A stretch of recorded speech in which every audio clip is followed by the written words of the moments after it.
The European Championships is one of the most prestigious football tournaments in the world. Here are 5 nations which have surprisingly never qualified for it.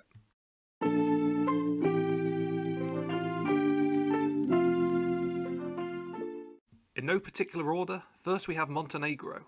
A relatively young country, they only played their first competitive international in 2007. Despite having a population of just 600,000, they've had some incredibly talented footballers. Historically, a lot of their players have plied their trade in Serie A.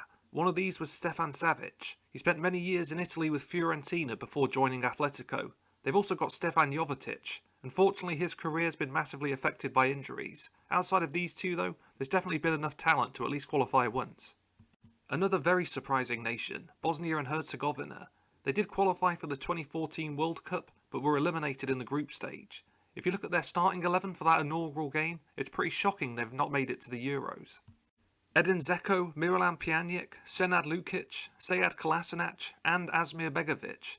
That's a lot of quality. All in all, Dzeko scored 64 goals for Bosnia, an impressive feat considering they are not one of Europe's biggest teams.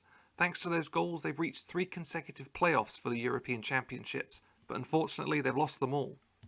Another nation who came close to Euro 2020, but Georgia would lose out in the playoff final to North Macedonia. Over the years they've had some top players. Kaka Kaladze spent a decade with AC Milan, making 284 appearances. Up front they had a name familiar to Rangers fans, Shota Arveladze. It's surprising that not only did they not qualify, but often they finished bottom or second bottom of their groups. With the emergence of their very own superstar, they've got to be targeting qualification for Euro 2024. Another nation who've qualified for the World Cup, but not a European Championship. It's been 53 years since Israel were in a major footballing tournament.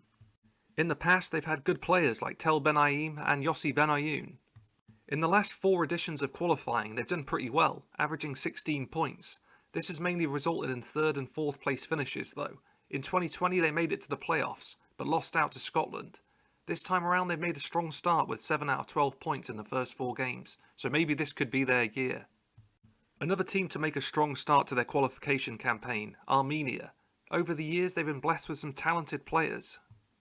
Mkhitaryan is probably their most famous, but they've had other good players who've competed in top leagues like Roman Berezovsky. In recent editions of qualifying they've been struggling, particularly in 2016 when they failed to win a single game. This time around they find themselves in a tough group alongside Turkey, Wales and Croatia. They're going to need to be in their best form to make it through. So a range of nations there, all of which in my opinion could have qualified at least once for one of these competitions. Some of them are definitely on the rise again, others might be going in the opposite direction.